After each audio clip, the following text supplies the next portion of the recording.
What's going on, guys? This is Bobby Platano from the It Doesn't Matter podcast, and we have my co-host over here, Total Strap Facts, and the host of the show that'll be asking us all the questions of this episode today will be the notorious D.O.M. His name is Dom. Boom. So our topic today will be Lex Luger, and Dom, why did you have me have one of those guys as my choices, as it be Lex? Well, I sent like 20 topics and you decided to choose Lex Luger. So I figure, okay, Lex Luger has a birthday coming up June 2nd. So I figure let's talk about Lex Luger. But I chose the year. I figured we take it back to 1993 when Lex Luger made the jump from WCW to WWF, whatever you want to call it. So we're going to start from his narcissist days. And he's going to turn into the American male, whatever you want to call him. All-American. The All-American Lex Luger.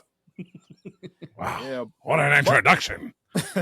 Look at that body. Look at the arms. Oh. John Laurinaitis. Oh, don't tell on me. Don't tell on me, John. Don't tell on me. Oh, shout out to JR, man. I just saw on the newsletters or whatever it was on the internet that he did have successful surgery for his colon cancer. He's home, he's recovering, and I'm glad that you're doing well, brother, because you really are the voice of our generation. So good luck with that, man, and speedy recovery. By God. See you soon. Yes. Yes. All right, before we get into Lex Luger, it's been a minute. Poppy Platano has his pro wrestling crate. So let's see what's in the crates. What do we have? What do we see? Thank you, Pro Wrestling Crate, for me. Uh-oh. So what's the theme this week? Or this bi-weekly, monthly, whatever? This bi-monthly theme is Tag Teams Part 7. You got the Allied Powers. Holy crap. This is a lot of stuff. The Beverly Brothers. Oh, no. Oh. Well, we'll start off right now with a couple micro brawlers. We got Saggy 2 Dope and Violent J, the Insane Clown Posse. Oh my goodness. Next. Trash. Pro wrestlers. You're not a juggalo? Oh, all right, never mind. Nah, I was down with the oddities. Okay, let's see what this is. I have a Natural Disasters air freshener. Hall of Famer, Typhoon. Yep, there you go. Probably stinks so good. And I also have my shirt. Earthquake. Boom, boom, boom, boom, boom. My goodness. I have the Outrunners glasses. Oh, yeah. That's dope. Truth Magnum. What we have for a pin today, we have Los Correros. Okay, man. I like these. Los Correros. Enamel pin. Look like the ECW Heatwave logo. And let's the Halloween Havoc guy. What do we have for the tag teams? For Demolition. Autographs. Oh. Jacob and Eli Blue. I have a Dark Order. Johnny Hungy. I think he's hurt, but not like 10? to put him on TV anymore. No, not 10. No. Which one was that? What was his character name? I got Alex. Is he still there? Yep. That was I think Silver. John Silver, Alex Reynolds, and John Silver. Dr. Tom, the guy that helped train The Rock. We're gonna talk about him later on tonight, but man, you got some sucky ass autographs, bro. Shut up. All right. Oh Lord, tag team. Let's talk about the t-shirts. If you had an autograph of Gigolo Jimmy Del Rey, I'll take that off your hands. Okay. Bobby Fulton. I'll let you know. Let's get the whole effing show and let's rest in peace to Sabu. Back up. My bad, man. Is that Sabu or Sabu RVD? and RVD. All right. Wow. I told you were going to get something Sabu related. I knew it was going to happen. You did. They didn't know he was going to die. That's true. Maybe they did. What do they know in Chicago? And we got a Hardy Boys since 1992. Is it purple? Yeah, it's purple. All right. And that is my Pro Wrestling Crate of Well, my bi-monthly pro wrestling crate. See, I told you, start off early. That crate sucks. I've been disappointed. You have I'm better not. crates. Yeah, I'm than not that gonna one. lie. This one, That one was weak. But Yeah, what yeah, it's is pretty weak. the feature for the next one? Wait, does that mean everyone got the exact same things you did? If if we got this exact crate, yes. Wow. So the next crate will feature Tag teams John's version favorite. 8. Cactus Jack and that egg sucking dog, Terry Funk. They were a tag team too. Yeah. I got a 30th anniversary T-shirt coming in. Paul Walter Holter. Oh, Indy. That's Stingray. That's Stingray Okay. from Stingray. Cobra Kai. Indy Hartwell will be in this next one. She gonna be there? Let me know. I'll be there when the mail pulls up. Women Yes. Vince McMahon has not touched. Thank God. The Young Bucks, Koshita Okata, and one more maybe. So that will be in 2 months. Damn. It'll basically be an AEW crate. 2 months. That'll put us in July. AEW crate. Yeah, basically. Good. You get the AEW Oh. Slam crate. Maybe I'll do that next time. I don't know. We'll see. Yes, All right, let's get into the topic at hand. Let's get to Lex Luger. Let's get to that narcissist. The pose of WrestleMania. Yes. All right. Guys, let's take it back to the Royal Rumble 1993. We see Lex Luger make his debut. Bobby the Brain Heenan call him Narcissist. But then they changed his name to the Narcissist, and basically Bobby Heenan. He was pissed off how things played out with him and Mr. Perfect. So he brought in Narcissus to be his new Heenan guy. And then when he came out at the Royal Rumble, the Narcissus kept showing off his body in front of the mirrors. And you can tell at this time, this was a Vince McMahon guy. Yeah. This is basically Vince McMahon as soon as he wakes up in the morning. Like, look at this. Look at this body. Oh, I get so hot, so wet. Woo! And get some oil. And what are you gonna do? Well, I'm a narcissist. Janelle, get my oil. Look at my arm. All right, boss. Now this was Bobby Heenan doing a great job trying to hype up Lex Luger here as Narcissus, but just sometimes someone's doing a promo or something, you don't really believe that they believe what they're saying, and I really didn't believe Bobby Heenan being all enamored with Lex Luger here, so it was just very, very forced. I mean, like I say, he did a good job, did a good delivery, but I just didn't really believe that Bobby Heenan thought Luger was all that. But they definitely tried. And much like the sum of Lex Luger's WWF career, they tried really hard. Would it be more believable with somebody like Sensational Sherry? Oh, as his valet? Yeah. It's hard to say. I mean, it would make sense just because she would have Sean in her corner later. Was it around this time or a little bit down the road? Same time. Man, you have the boy toy, and then you got the narcissist. Maybe that would have worked because you could have been basically looking at like an immature kid, and then the mature version of the kid. It could have worked. Maybe it would have been different. If you try to think of someone from that era, I'm not really sure, but immediately comes to mind. I really like Don Callis in that spot. I just feel like I can hear it out of his voice better than Bobby Heenan's. I mean, Bobby Heenan, he's obviously a tremendous speaker and announcer, but his lisp was getting the best of him that night. He had a little cotton mouth, if you ask me. But anyway, a great attempt at a debut for Lex Luger here at the Royal Rumble. Yes. Yeah, well, not gonna lie, Luger looked phenomenal, even with the bad haircut. He showed off the whole body, and the ladies, they were impressed. I'm not sure if these people in the crowd, where was it, 93? Auburn, Michigan, something like that, for the Rumble? I believe so. Let me look. Well, I'm not sure if these people are not familiar with Lex Luger, because Lex Luger at this time, he was the total package in WCW. He was a former Four Horsemen member, and, he had a track record.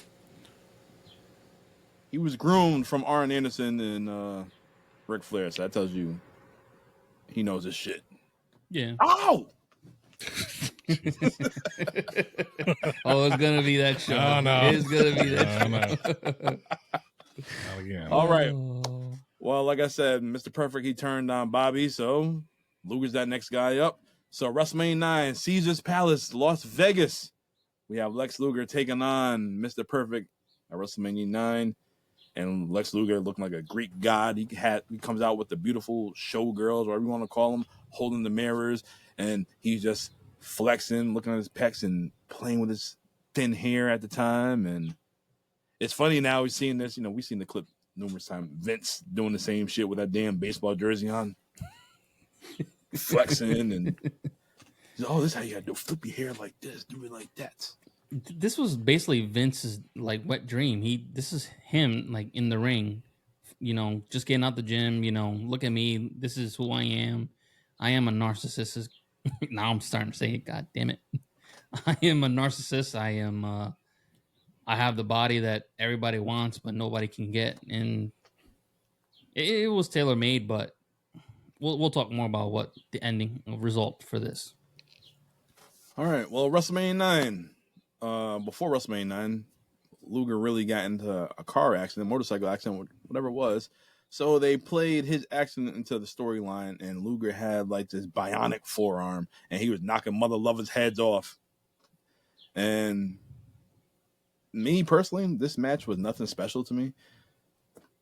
For it being a Mr. Perfect match, this match wasn't perfect whatsoever. It was just a generic match, and I thought it could have been a lot better. And long story short, Lex Luger wins with a backslide, and Mr. Perfect's feet was on the ropes the whole time. The referee, he was on point the whole damn match, except for that right there. He didn't see Perfect's feet on the ropes to stop the count. And then after the match, Luger laid his ass out with that damn forearm. Strap, what are your thoughts on this? I mean, did you guys check out that WrestleMania 9 Peacock documentary? Yes, I did. I didn't get a chance to do that. I should. It was really good. I mean, a lot of it, you've probably seen, they had that true story of WrestleMania DVD from many years back with Vince on the cover, and you've seen bits and pieces, but this documentary on Peacock, it really showed a ton of footage, stuff I've never seen before, obviously, and it was very fun to watch, even seeing, a very young Nick Khan as a ticket taker, the original ticket taker. They also showed Shawn Michaels' crotch. They zoomed in too. I don't know why, but they zoomed in. He's like, why would they show that? Come on, man. If the story is true that Luger is there, he's going to make his WrestleMania debut in the ring, and he's like, I'm with Kurt Hennig. We're going to have a great match. He's going to carry me basically because Lex Luger is not known as a ring general, but Mr. Perfect was, and whether it was a rib or not, or where Hennig, who knows what happened to him? Did he really forget the entire layout of the match? I don't know. It's very hard to believe any of those kind of stories, but I don't believe it. The end result is the match was terrible and was nothing of note. So it's very sad to see, a legend like Mr. Perfect with such a reputation and not being able to live up to it at WrestleMania 9. But yeah, just a very forgetful WrestleMania match, overshadowed by other things at WrestleMania 9 for sure. Yeah, I can't disagree with you on that, but also I gotta disagree in a way because from what I've heard, stories of Perfect and Owen would just, if they really wanted to dog out a match, they could just do it. They just make the match look like crap and just, shit all over just because they didn't have their way or just didn't want to put a certain person over the way they felt like they could have. I mean, it should have highlighted both of these guys a little bit more, especially at Mania, but I think he probably saw the writing on the wall like, well, this is my time. I'm not going to really put this guy over. I never really liked him. Maybe. Who knows? I don't know what the backstage politics were with these guys. And I think on the main stage like Mania, they would not play those. A house show for sure. I agree. Yeah, house shows for sure. Not WrestleMania. You're not doing that. Not on Vince's watch. Yeah. But you said, like I said, Perfect was a known ribber. Him and Owen were notorious for it. So he could have just said, oh, I forgot, knowing damn well he was just acting a fool, try to get his way. Well, that's why Luger knocked his ass out. Probably. with that forearm after the match. Then after the match, Perfect is pissed off. He gets up and he walking in the back, and we see Luger. We've never seen them, somebody walk backstage for it. His first time seeing the gorilla position and whatnot. And we see Luger talking to Shawn Michaels, and then he attacks Lex Luger. Mr. Perfect, that is. Attacks Lex Luger, and Shawn beats him up. Shawn beats up Perfect, hit him with a trash can, and it's not a perfect day for Mr. Perfect. I think it was a good segue to get him into a different feud with Shawn Michaels, and I think they would wrestle at SummerSlam that year. Yeah, I think that for Sherry, right? Or was it? I hope not. I know he fought for Sherry with somebody. I don't know, but we know the end results for WrestleMania 9. Hogan wins the title. How? You got to watch the documentary. Ticket sales was shit, so they wanted Hulk Hogan, not Vince. Vince said no, Hogan's done. Hogan's not going to come back. So they wanted Hulk Hogan to come back. Hogan's name went on the card. Great, let's go. We selling tickets. So how's he going to get a title? What do you mean? How's he going to get a title? He's not in the title match. Figure something out. That's what they basically told Vince McMahon. So they figured it out. You got that wonky finish. Hogan's the champ. Next, we go to King of the Ring, 1993. Get the Flash. Hogan's gone after this, and we don't see Lex Luger for a minute. After WrestleMania 9, we don't really see him after. Well, again, with trying to follow pro wrestling, at the time, it's like, what is there to watch? I mean, there's, again, WWF Superstars, which I had to put in the search box. I couldn't find it on my own. I hide that stuff. And that tries to fill in the gaps. It's like, what happens between WrestleMania and SummerSlam? It's like 4 months in wrestling history. It's like, what happened? No one knows, unless you're finding the gap somewhere. Yeah. So basically, at this time, 4 pay-per-views. You got your Superstar show every Saturday, whatever time it came on, and Raw's not even on yet. No, not yet. It comes out later on this year. No, Raw was already in progress. So Raw would be something to watch, I guess. But I believe the Narcissist. We're all going tonight. Yeah, well, we're transitioning from calling him the wrong name to the right name to whatever. Yeah. So the Narcissist. They just it wasn't working. It probably wasn't working as well as they thought, and they dumped it in favor of this brand new idea because, all this happens, right? As Dom was leading to it, Hogan was the WWF champion, goes to King of the Ring, loses it to Yokozuna, and out with the old, in with the new, blonde-haired muscle man. It's like, Hogan's out. He ain't coming back because he already talked trash about the WWF title in Japan. This is a toy. So, he didn't. Well, he already had the Bret Hart run, but here comes his new blonde babyface muscular superstar, and he's like, I can kind of like with JBL. I would assume it's like, where did that come from? Why is JBL all of a sudden a main eventer? It just came out of nowhere because Vince McMahon was like, I can make anybody. So he takes it as a challenge, and he's like, I'm gonna make Lex Luger in one night, in one day on the 4th of July at the USS Intrepid in New York City. And we all know that story. We all know that deal. He comes out in a freaking helicopter and body slams Yokozuna when everyone could not do it. Steiner Brothers, Hacksaw Jim Duggan, Macho Man couldn't do it, but Lex Luger came players to save the day. I'm your hero. Man, the Lex Express, they put that on Peacock. It's 3 hours long. I watched that whole thing because I'm such a Luger mark. Loser. Yeah. I'm one of the biggest legend stars in this business. I love saying that. But anyway, Don, what else we got going on? Yeah, so Hogan's gone, and we get a repackaged Lex Luger, and he's all American. And yes, on July 4th, he slammed Yokozuna on the USS Intrepid, and they pushing this man hard. He's getting that Roman Reigns treatment. They pushing this man hard. He get the Lex Express tour, and at this time, Luger was a dick. He didn't even tell you he was a dick at this time. Backstage, like, he didn't care for kids and kissing babies and fat chicks and all that other stuff like that. But that's what Lex Luger was. How I live my life, pal. So, SummerSlam 1993. Luger's going for the title against Yokozuna. And the stipulation was if Luger loses, he can't get another title shot. Point blank.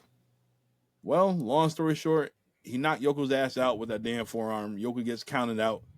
Luger's win. He's celebrating. He's waving the flag. Yes, I did this. All right, fool. You didn't win the damn title. Yep. So my question Are for fans y'all that is, stupid? Yes. They just happy at the time. So my question for y'all is, why didn't Vince pull the trigger? Like, you had him. He wasn't Hogan hot, but he was kind of hot at this time. And this would have been big for the USA. So why didn't Vince pull the trigger on Lex Luger winning that damn title? I mean, maybe possibly because he's seen a little bit of like a little Ultimate Warrior in him where he wasn't friendly with the kids or the fans. I mean, I don't think Warrior was like that when he first started. When his first run was his only run, actually. But like backstage, you kind of knew what kind of a person he was. Maybe that's probably what it was. Like, all right, am I really going to send this guy out to media to represent my company? And then I got to go back and like, all right, you sent this guy who's your champion, and he's a real asshole. Doesn't do well with us. Fuck him. But I don't know, bro. It made no sense to me. Like you push, like you said, you're pushing this guy so damn hard, and then you celebrate like he won the belt, but he didn't win anything. All he did was win by countout. That was a big mistake, and that's probably why the fans kind of like, oh, you don't believe in him? Why should we? I got a comparison. Y'all, I know y'all gonna agree with me. They was pushing Lex Luger. Mm-hmm. He wasn't selling nothing, but Brett was getting more and more over his work. And then at that time in 2014, they was pushing Batista, winning the Rumble, but Daniel Bryan was over. And you see how that played out. It's a little different because Batista left and came back. They were, I think the fans of WWE at that time were trying to push for their own guys that they organically found and in their eyes were over, not what Vince and the backstage thought was over. Granted, I mean, everyone always respected Randy Orton. He was always in that main event. But I think they just wanted something different. They got tired of always being told, all right, this is the main guy, John Cena, Randy, and Batista. They're like, no, we're enough of this crap. We want Daniel Bryan. He busted his butt. You screwed him over so many times. I mean, in a way, yeah, I can see it. Just because Hogan won the belt that night at Mania 9 when he really shouldn't have even been in the match for the title. Mm-hmm. But when it comes to business, I kind of agree. If you put one person in and they sell more tickets because of that one name, you might want to push them to the top. Just saying. And I'm one of the biggest Bret Hart fans ever, but business is business. You got to make organically. You got to make the dollars, the dineros. Total Strap Facts. What are your thoughts? There's the rumors, of course, that Luger got drunk and told people he was winning the title, and I don't know. I really never nailed it down as to why exactly he didn't. I just think it was one of those weird Vince McMahon. Oh, maybe it's too obvious. It's like, man, no shit. He just ran a bus tour. There could be all the rumors or the possibilities all sound legit. Bruce Pritchard, Vince's second or third right hand man, witnessing him on the tours, like even in the A&E biography, it's kind of like he ain't it. The way just his demeanor, he ain't it. He ain't what we're looking for. And sometimes that's like it's like dating someone. Yeah, they look really nice in the beginning, and then you take them out, you find out they're a vile person that you don't want to be associated with. Too deep. No, I know. But yeah, it's like until you put them in that spot, you don't know what they're really like. And it's like, well, yeah, you saw all those clips, and cameras can make anyone look bad, and Luger definitely did look bad while he was on the Lex Express tour. But it's like, so yeah, I never really nail it down. I'm not really sure. Like I said, there's so many, conspiracy theories, but I don't really know why he did. But I mean, I would have had him do it. I would have had him win the title. And, if it didn't work out, then fine. Have him drop it back to Yokozuna, because it was just such a highly built that it should have had a payoff. And the payoff being a count out win and that celebration, and then nothing. That's so WCW. I was about to say that WCW booking right there. That's what that shit is, right? That was your main WCW. event for SummerSlam. WCW booking right there. Oh man, I'm glad you was thinking that, Dom. Yeah. Look, tag team. Yes. Well, all right. Well, after this, I don't want your crate, guys. I don't want this one either. Oh boy. Well, you see, he's dropping down in the cards, and after this, they put him together with Ludvig Borga. Strap facts. Tell the people who Ludvig Borga is. He is a white supremacist. If you watch the Dark Side of the Ring, which I wanted to watch because I knew nothing about Ludvig Borga. All I know is that I knew he was there, and he was there for like a short period of time. But the first time I actually watched Borga like in a match, I was like, "Yo, this guy is like he's like Brock Lesnar of 1994, man. What happened? He's just he was physically large and imposing, and kind of resembled him a little bit." Little did we know they had a swastika tattoo on his ankle or something the whole time. He had to hide his leg in the locker room showers more than Kerry Von Erich, the Texas Tornado. Jesus. But I think there is a match with Ludvig Borga and Lex Luger, and it might be okay because Luger fighting a giant of sorts. That seems to be his a very easy match and story to tell. A muscular guy versus a guy who's may not be as muscular, but quite as big as he is. So that could be interesting, but it didn't last long. It didn't pan out. It's one of those things that just got lost in between pay-per-views. SummerSlam, the big four, right? SummerSlam, Survivor Series, Royal Rumble, and WrestleMania. We know the big ones, but what about the little storylines in between? That's kind of harder to find out. It's crazy. When you say stuff like that, it reminds me that Lex basically was trying to do the Hogan thing where he's a big, imposing guy, but there was always somebody, some bigger or a bigger giant. It's like, how the hell did this formula not work? Was it just like specifically for Hogan that it only worked for him, or it just didn't work for everybody because they didn't have the stature or the charisma that Hogan had? Maybe it didn't help that his debut was as a heel, and they just, people, whether they address it or not, it's kind of like, wasn't he a bad guy? Yeah. It's the feels aren't always correct. His morals are suspect if he was a narcissistic heel at first. But Bret Hart would call him one of the kindest guys in the locker room. He came off a certain way, and we know people like that in real life. Maybe they just, they're a real sweetheart, but they just don't get the chance to show it. Yeah, they only get along with a certain group that they like, but the other group is like, I don't know about this guy. Yeah, well, we get to Survivor Series 1993, and then the show kicks off. They have an introduction with Lex Luger with his family, his wife, his son, his daughter, and they should talk about their Thanksgiving tradition and what they're thankful for and all that stuff like that. They pushing Lex Luger to the moon right now. So your main event for Survivor Series 1993, you get the Foreign Fanatics taking on the All Americans. The Foreign Fanatics is your WWF champion, Yokozuna, Crush, the Mountie, and was it Ludwig Borga? Was he in that shit? Hold on. The Booger Man. That shit was in my notes. Hold on. Ludwig Booger. Yoko, Crush, Mountie. Yep. Oh yeah, and Borga. Yeah, I wrote Crush twice in my notes. I'm watching all right. right now. Yeah. And then the All Americans was Luger as your team captain. You got the Steiner brothers, Rick and Scott. And then you got The Undertaker. With the American flag. I want that jacket. Good luck finding that. I want that. If you can find that, I would like that. Good luck finding that. That's probably in the archives. They were all in WCW in 1990. Team USA. Seriously.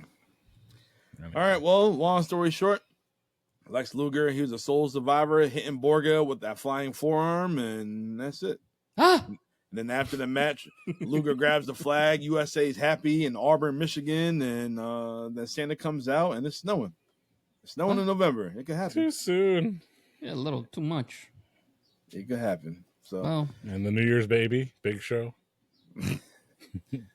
well, it was probably snowing in his locker room. Oh, God. hell yeah. Another behind the scenes clip to see.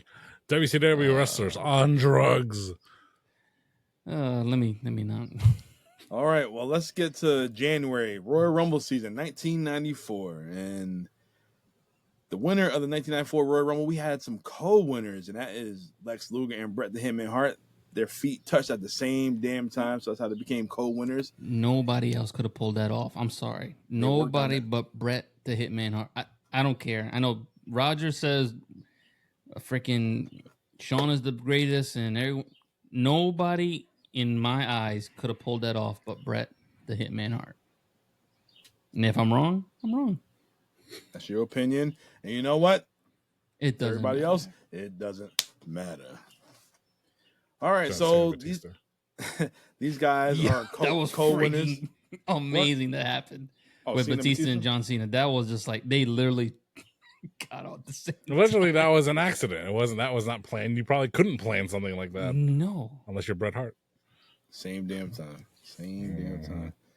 All right, but you see how he did that too, right? You seen how the making of the ending where he wrapped his leg around Lex. He's like, okay, I'm gonna wrap my leg around your leg, and we're gonna just go. John, you do the voice better than me. I hope you're not reading Junior, the WWF Superstars Christmas book from 1992. No. And you know, Sean. Anyway, ho ho ho, ho ho ho from the Hitman. All right, so we got co-winners. So I think the following night or the week after, it might have been Tape Raw. They discuss who is going to fight Yokozuna at WrestleMania. So they flip a coin. They flipped the coin. Luger won. So Luger got the first dibs against Yokozuna. And then Bret, since Luger might have to defend the title twice or, win the title and defend it against you, whatever, and Yoko got to do the same thing, you're going to have a second match as well. So you're going to face your brother eventually. All right. Well, the match between Lex Luger and Yokozuna, they had a special guest referee, and that guest referee was Mr. Perfect. Woo. And I didn't rewatch this match. I know what happened. I know that Luger got disqualified because he accidentally put his hands on the official. Perfect was pissed off from what happened last year at WrestleMania IX that it cost him the match. That cost Luger the match. And yeah, so Bret had his opportunity later on that night to go against Yokozuna after he lost to Owen. And his special guest referee was the Hot Rod, the Hot Scots, Roddy Piper. And yeah. I really did not like that ending for Lex, man. That was straight horse caca. That was right there. Horse caca. That's strike 2 for Lex. They could have pulled the trigger. Yep. That's strike 2 right there. Even if you was gonna drop the belt back to Bret that night, you still could have at least gave him that moment. Like, hey, let's see how the crowd's reacting. Interesting. Vince could have had a 3-way dance. That would have been interesting. Oh man. Imagine that 3-way dance back in 1994. We never seen a lot of those too. That because ECW was known for it, and that's when they brought it in to WWF. So, Strap, what are your thoughts on WrestleMania 10? Lex Luger and Yoko and Bret and Yoko and Bret. Matches can be accused of not having any storyline or any thought put behind it, but this one, I mean, definitely did. I mean, you have, Luger and Yoko. That's from the Intrepid. Luger and Bret. That's from the Rumble. Luger and Perfect from the previous year's Mania. There was just so many avenues that your brain could think of while the match is happening. Yep. But so it definitely wasn't an afterthought. But as for the booking, it would it not have been nice if Bret and Luger faced off in the main event? I don't think they weren't doing 3-ways yet, so it would just be a 1-on-1. But yeah, I think it would have been better if Bret faced Luger. I mean, you would have had a mixed crowd reaction probably, and a heel face dynamic is always better. especially for Brett. But Lex Luger, a lot of ifs, ands, or could be's with his career in the WWF, and this is just another example of it. And we're talking about his WWF career, and it was only about 3 years or so, and it's tough. It's really tough. I'm a big Luger fan, but in his later WCW days, I don't know much about his early WCW days, and I wasn't around for this run as a kid. But looking back on it, it's just like it just wasn't in the cards for this guy. It just really wasn't. No. And I'm with you on that, John. I would have loved to see what the crowd's reaction would have been with a newly crowned heavyweight champion with the All-American Lex Luger versus Mr. Canada himself, Bret Hart, which everyone loved him too. So where was the crowd going to go with that? And I think Vince kind of saw that as like, ooh, do I really want to put somebody on that heel side? And maybe we could have gotten an anti-Canadian Bret a little earlier than we really had. That's way too soon. I know, but hey, way too soon for that one. But it would have worked. We seen the results of what that man did when he became anti-American. But the results of him losing to Owen, kind of like 2 losses for Bret in one night. That's kind of tough. Hell, 2 losses at WrestleMania back to back.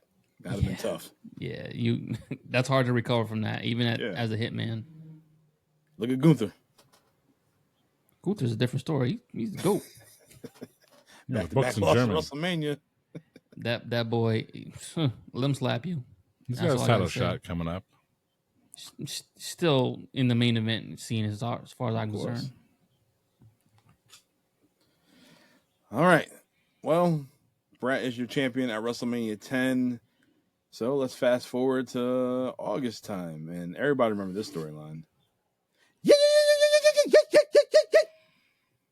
Yeet. Yeet. See? He's a trailblazer. We have Lex Luger and Tatanka facing off at SummerSlam 1994.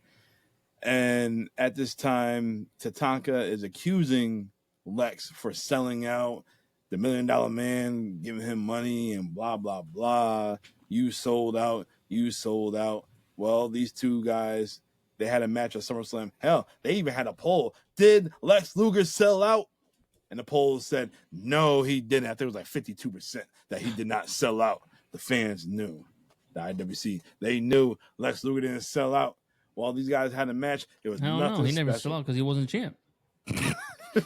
I'm just kidding. Well, the match was nothing special between Lex Luger and Tatanka. And then Tatanka won. I'm not sure how he won, but he won the match. And then Ted DiBiase tried to offer the bag to Lex Luger. And Lex Luger literally kicked the WWF duffel bag. And then Tatanka attacked him from behind. And then he shoved the $1 or $100 bill down his throat. And Tatanka was the one that sold out. Why I seen him in Grasso Tech? Why, Tatanka? Why did you do that? He said, they took my damn statue.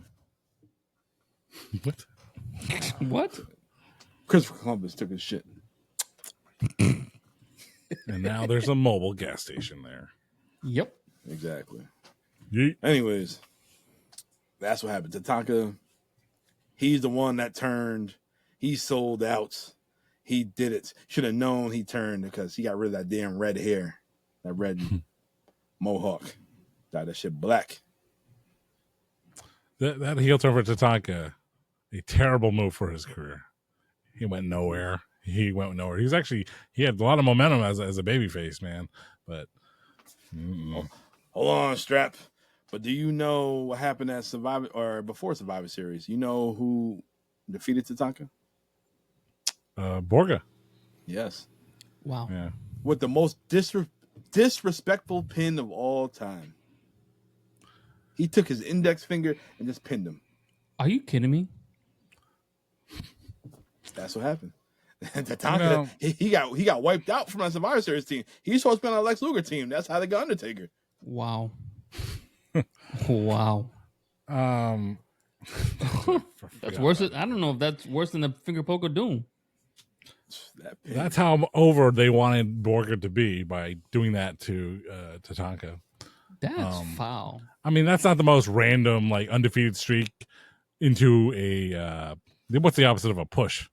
A stay, a job. Okay, like, this seems far fetched, but the Boogeyman, when he was on ECW, he was winning every week, and he just won a bunch of squash matches, and out of nowhere he just got jobbed out. He, like he said, he was dominating, pinning guys, winning every week, and all of a sudden he just does a job, and then the next week he gets released. So, and that happens with lots of guys. They just get pushed, a small push, and then something happens, they get fired, and then they're gone. Dakota Kai, she was just the Intercontinental #1 contender or something like that, and boom, gone. I was like, man, I mean, you know what? She was doing very well until they changed her theme music, and I was like, I'm out after that. Well, Stephanie Vakir just lost her belt, but she will be coming up to the main roster. Her and Jordan Grace, so it's definitely gonna be a good time. Who they? Well, the rumor has it is Stephanie's going on Raw. Yep. And Jordan's gonna be on SmackDown. Big Blue. Her and Julia's gonna be on SmackDown.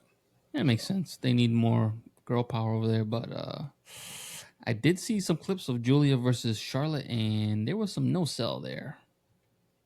Don't know whose fault that was. Charlotte. But ouch. No bueno. Yes. No bueno. It's always Charlotte's.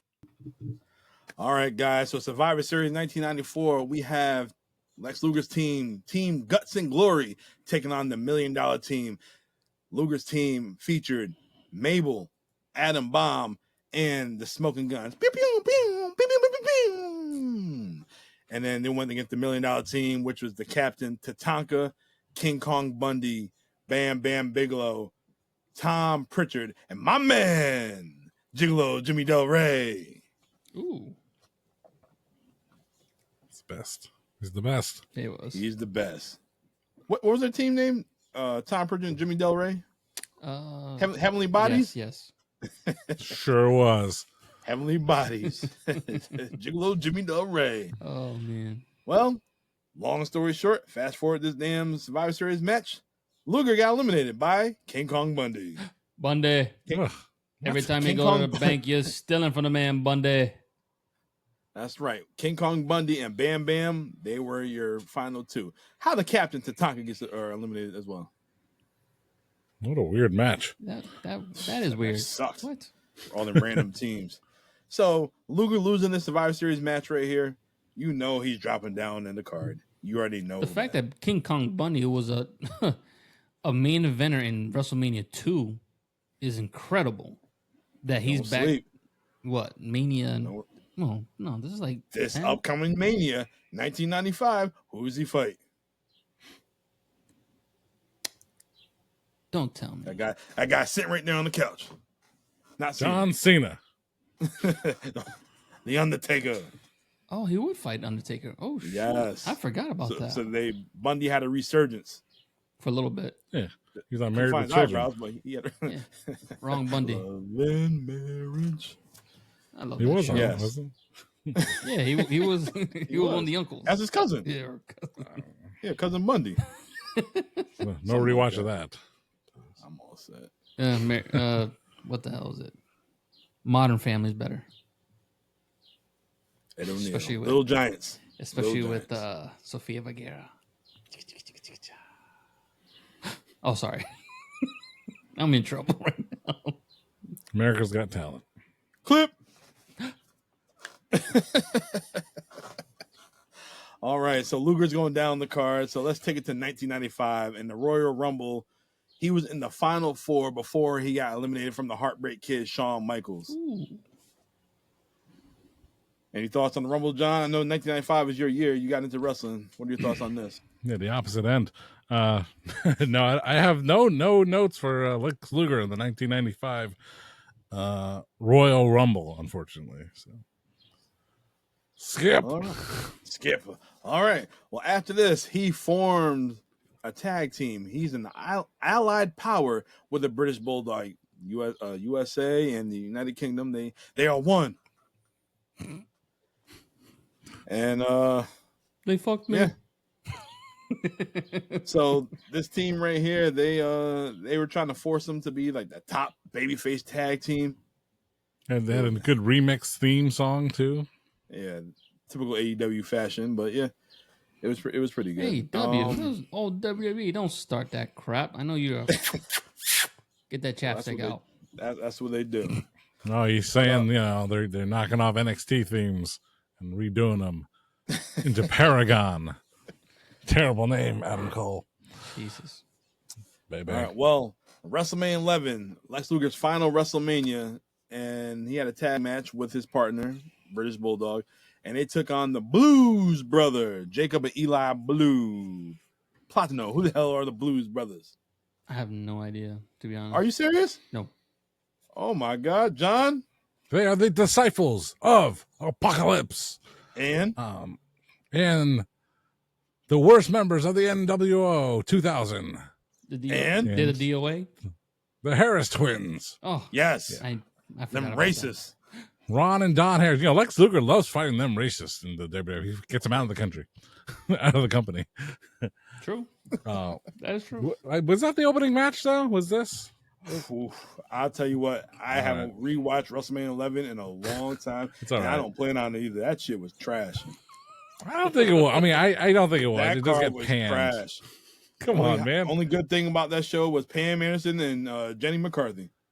I liked it. I liked it, not for the quality of wrestling, but it felt very magical to me. We're not here to talk about WrestleMania 11 though, but yeah, I mean, the first time seeing the Allied Powers, British Bulldog, and Lex Luger, I'm like, wow, that's awesome. And as a matter of fact, my research for this show involved trying to find matches of Luger in 1995. Like, I kind of already knew, the stuff we already covered. It's kind of like, okay, that's just history that I already know. So what about this run, his final run in the WWF? And so I wasn't able to scour the Monday Night Raws, which are only an hour each, but I was able to search the WWF Superstars shows. And my God, there's a lot of stuff on there. And as an aside, Abel talked about Lex Luger being, Vince McMahon's, wet dream. In a weird manner, Kevin Nash as Diesel was the same thing. He wasn't like Jack like that, but they said, Diesel, like Kevin Nash, he would admit he was this badass bodyguard character. And then once he won the title, he became corporate. He did what Vince wanted him to do. This is what a champion does. You act like this. You shake hands and you sing the Christmas carol. He started wearing the suit. You're wearing the suit. You wear the corduroy suit. Yeah. And, on Instagram, there's some clips out there like, this is the most hokiest promo Kevin Nash has ever done. He's known as like a genius in wrestling. He's really not, in a way, though. And it's really bad. I'm like, you're just like, oh, this is out of context. Like, it's not that bad. No. What'd I say? Who's overrated? Kevin Nash. Hey, you Ben said that. You said that in season 1 at your house with a cat.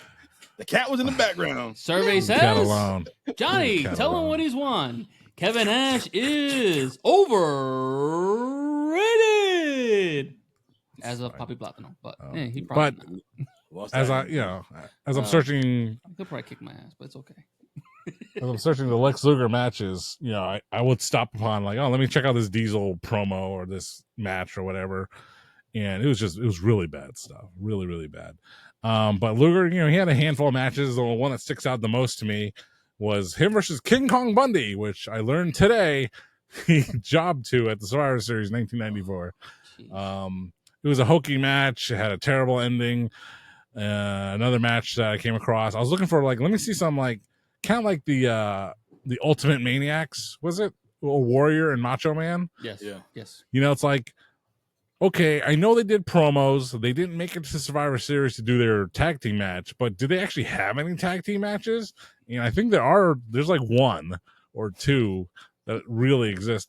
So the Allied Powers, it's like, I saw one match on Superstars, which I don't know what happened. It was a weird edit. They just cut right into the match, like in the middle of the match. So that was weird. and they were wrestling. I think they were called War Machine or something. It was really odd. And I thought, like I said, I thought they were good, Davey Boy and Luger. And I could kind of see where they're going with it. I think, the Allied Powers, like this is where the push was going to go. It was going to go toward facing Yokozuna and Owen Hart, Yes. For the belts. And I guess it turned into the Smoking Guns probably. But hold on, let me I have it in my notes. So the Allied Powers, they had qualifying tag team match. Whoever won that match, they fought Owen and Yoko at In Your House 2. And Bulldog and Lex, they beat Man on a Mission to get that match at In Your House 2. And they lost. Point blank. Wow. Okay. Yep. They lost their title shot, their only title shot, and that's what happened. Jeez. Terrible. More terrible booking. Golly. Yeah, so Luger was done because after this, basically, instead of they breaking the tag teams, the two guys, Bulldog and Luger, they just started wrestling singles matches, and then Luger finally had a house show match. Him and Shawn Michaels, they defeated Yoko and Owen by disqualification, and that was it. That was Luger's last match in the company. That was the last match in the company. Because he was on a handshake deal. His contract, handshake, whatever, it expired. And then he appeared on the first episode of Nitro. Wow. I can't say if I was Lex, I would be frustrated because of the way they pushed me. Because you're telling me, oh, you're pushing me to the moon. And then when you get to the end of the road, you cut me off again. And you do it again. All right, you get me to Royal Rumble. You're pushing me to Mania. You're showing me that I'm basically going to be the guy. And what you do again? No, you cut me off at my legs, and then you do it again. And then one final time, you got me with Bulldog, probably one of the best technicians of all time at that time. And what do you do to me again? You give me one title shot. I don't win. And then you make me a singles again. You clearly don't have a plan for me. Or if you did, you don't like what you see. So I got to go. And I'm going to go make money somewhere else. Low ball Eric Bischoff offer. To Luger's credit, he didn't really care. Like he honestly just didn't, in all the interviews, whether he really genuinely didn't care and it didn't matter to him, or he's forgotten it. Like Shawn Michaels, he'll defer to Bret Hart on everything nowadays because he doesn't remember anything. Yeah. He's like, you're probably right, Bret. Come on, Shawn. You tell me you had Shawn. Come on, be honest. Yeah, so that's what he claims anyway. So Shawn claims he doesn't remember most things. So he probably, and to be fair, Bret Hart, even if it's his side of the story, he's. And I know what you're saying here. Yeah, it's not one to fabricate things that much, So Luger, if you talk to him now,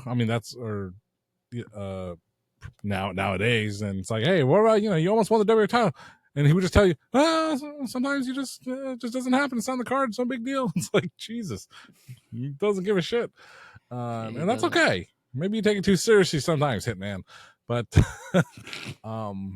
he's just carefree about it, and he's got other things that really should bug him more nowadays, but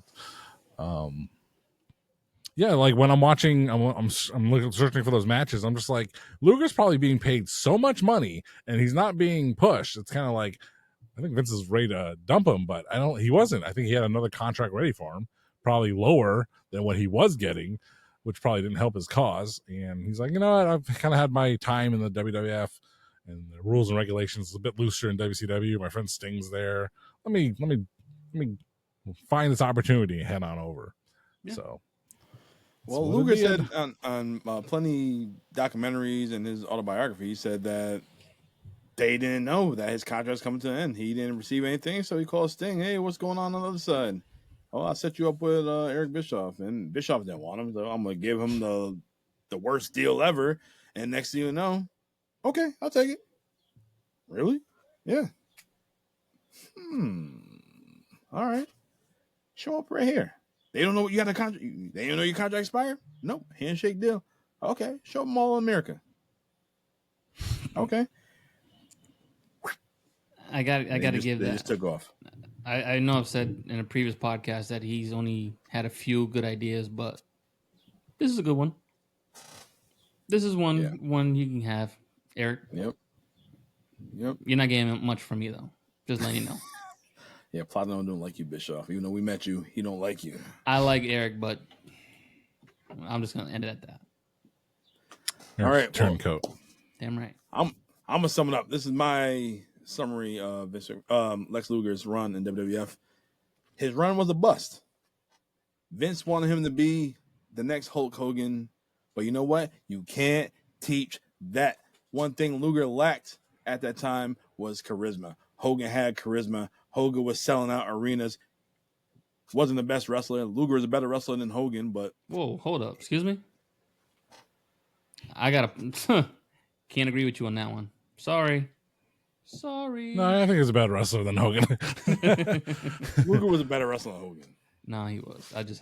Luger was a better wrestler than Hogan. He was, but stick to your guns, Abel. Hogan stole the show all the time. Hogan stole the show. Hogan was robbing everybody. He's robbing Hooters right now. Look at him. He better not. Leave Hooters alone. Leave my house alone. Hogan was best for business in the 80s and early 90s in the WWF, point blank. And not even just WWF, just wrestling in general. Yes. And there's nobody filling them shoes whatsoever. It didn't matter who'd you put in, what character you had. He really was a once-in-a-lifetime kind of character. Yes. You can hate the man for who he is, but what he did for the business... GOAT. The GOAT. Exactly. You can put Bruno ahead of him. I'm sorry. You're not. Bruno did not do anything that Hogan did. Could he have? Maybe. But time has told us he didn't do it. So the GOAT is Hulk Hogan. Tui! And I break his back and humble him later. Is he on your Mount Rushmore, Abel? Because that should change every week. Hogan? He hasn't left. As much as I just don't like him, like, from his bullshit. Nah, we're not talking about his personal shit. We're talking about him as a professional wrestler, entertainer. Hands down, GOAT. You cannot have a Mount Rushmore without him. Or I just say invalid, and that's my opinion. It doesn't have to be gospel. Just in my opinion, it's invalid if Hogan's not in it, regardless of how I feel. So, total strap facts. What are your thoughts on Lex Luger's run in the WWF from 1993 to 1995? It sucked. It's terrible. I mean, there's nothing good about it. I mean, nothing. We talked about all, this episode is all about that. And none of it is interesting. None. Not really. I mean, the Lex Express is kind of interesting because it was like an interesting marketing tool that they used for that summer. Did it work? Apparently not. His tights were cool. It was very patriotic. I love that motif. But when people are nostalgic for Lex Luger, I'm thinking like Randy. I think his back in the day, when we treasured ringtones on your cell phone, he had like unlimited messaging and I didn't, or something like that, or whatever. So I would create ringtones for him and I would text it to Randy. So he wanted me to make like a Lex Luger one, but the WWF Lex Luger theme song, which is the same one they use at the Hall of Fame, which is fine. It's all right. I don't love it, but Randy was nostalgic for it. I'm more nostalgic for his WCW theme. Me too. Can't remember the name. Yeah, I told you I still love his '80s theme. That show's. Oh, I gotta listen to it again. It just hits you in your feels. His late '90s WCW run. That theme song is iconic. So maybe the 1990 the WWF theme hits hard for other people, for Luger fans, but there's not any matches like he had a good match. Like if you want some fun Luger matches, I mean you can't go any better than Luger and Hogan at the same place, the Palace of Auburn Hills, Nitro in August when he won the title. 97, right? Yep. I mean, one of my favorite saved things on Instagram is Lex Luger trying to torture rack Roadblock. I remember that one. I don't know if you've seen that. Yeah, he tries 3 times, and Eric Bischoff is on commentary. He's like, trying to cover for him slipping, Roadblock slipping, because he's such a large, fat bastard. ass. So, but on the 3rd try, Luger gets him up. The crowd goes ape shit crazy for it, and it's awesome.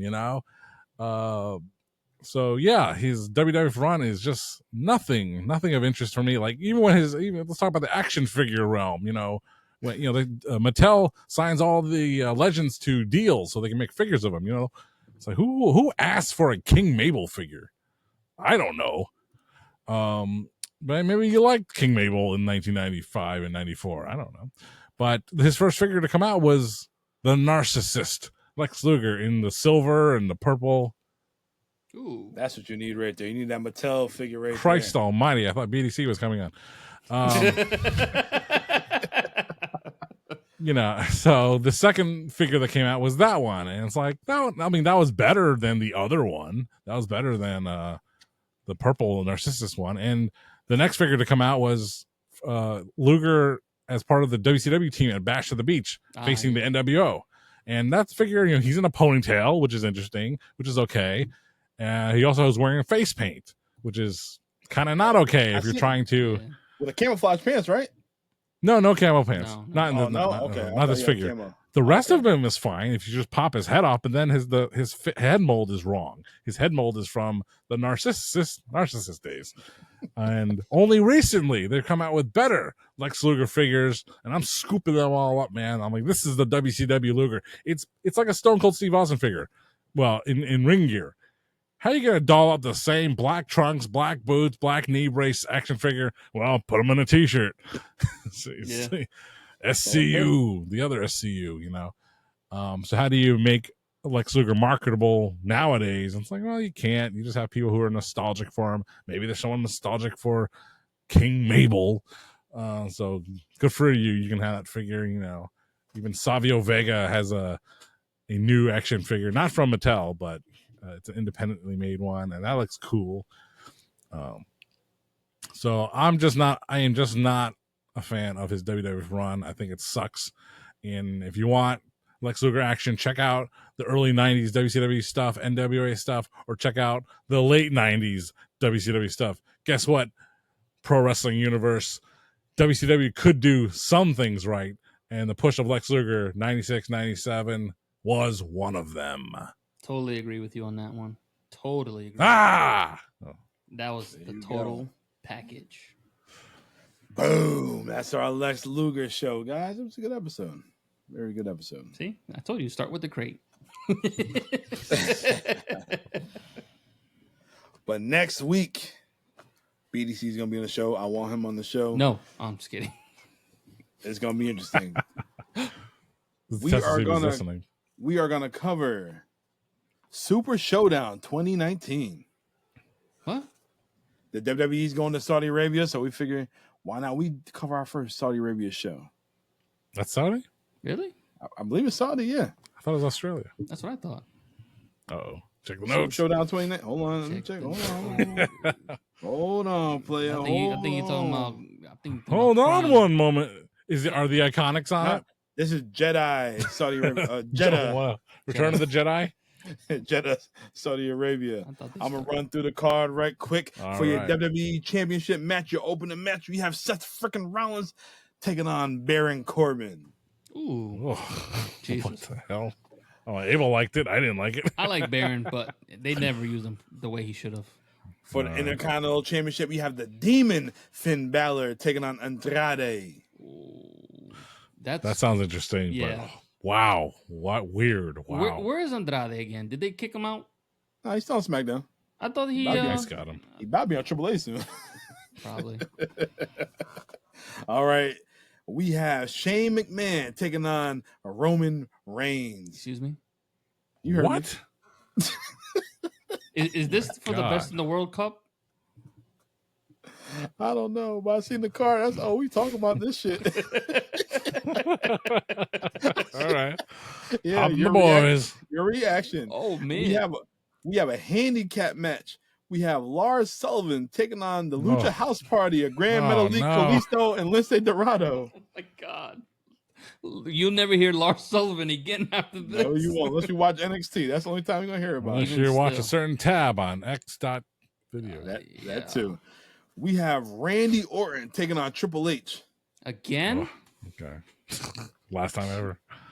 That's his last match. His last big match, I think. Randall? With Triple H? I think so. No, because remember he had the tag. He had the tag. Wait, when was that tag match with him and Sean? 21, I think, after COVID. Yeah, this is 19 right here. After COVID? Yeah, he had one in COVID. Oh, no, okay. No. I think his last match was like during the Thunderdome on Raw, but he was like in street clothes.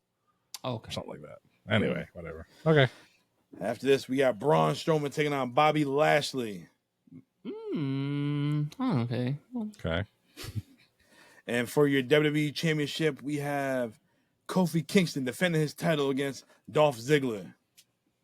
God.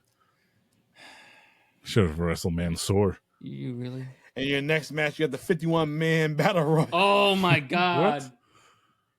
51 man. 1 man. You know what that 21. You know what happened that night, too, right? Titus Mania. No, it's not. Titus World Slide, I think. Wouldn't that be at the... No, that had to be their first Saudi show, the Greatest Royal Rumble. I think that was the Greatest Royal Rumble. This is the Greatest Royal Rumble. No, this is Super Showdown. Either one. No, because okay, the reason why I think I know that is because it was the very first Saudi show. Corey and Michael Cole, everyone was on their toes because it's the first Saudi show, and they're just being they're very scared. So the only thing that broke them out of their shell was Titus falling into the damn ring. Yep, Vince kept replaying that shit. Yep, that's the only thing that broke everybody. Is that they finally were loosened up. I think I remember going into this pay-per-view, and that's the first thing I saw. And I said, "This can't be real." I'm glad he's okay, because normally they had the LED boards like right in the front, but ooh. Oh. Well, I tell you what, I left work early. I took a half day just so I could watch the show live. Yep. This is the reason why I left for this main event match. We have The Undertaker taking on my man Goldberg. Oh my God. Oh no. Oh, this is gonna be. You already know all the bad shows are always good for us. So here we go. So Strap, do you want to cover the whole show or do you want to watch certain matches? Michael, can you just take care of Dom right now?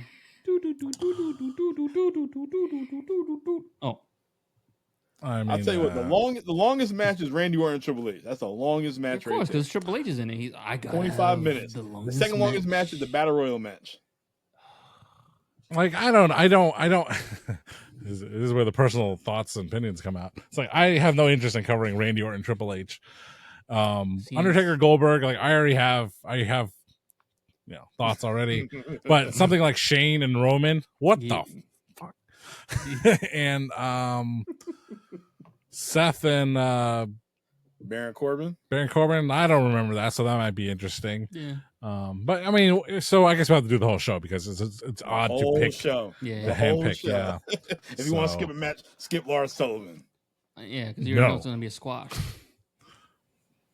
It was only 5 minutes. That's longer than it needed to be. That's with entrance. Well, it sounds like a very interesting show, Dom. So I can't wait. Can't wait to skip it. I mean, show up for it next week. Huh? What did you say? Nothing. Huh? All right. Well, that is our show. Lex Luger, 1993 to 1995. Bobby Platino, shut us down. All right. Thank you guys for listening. And please subscribe, like, and share our show with everybody that you may or may not know. I am Bobby Platino. To my left is Strap Facts John, or wherever it's going to show on the camera. And the host of the show, Dom. We will see you next week. This is Lex Luger's episode, and all I can say is,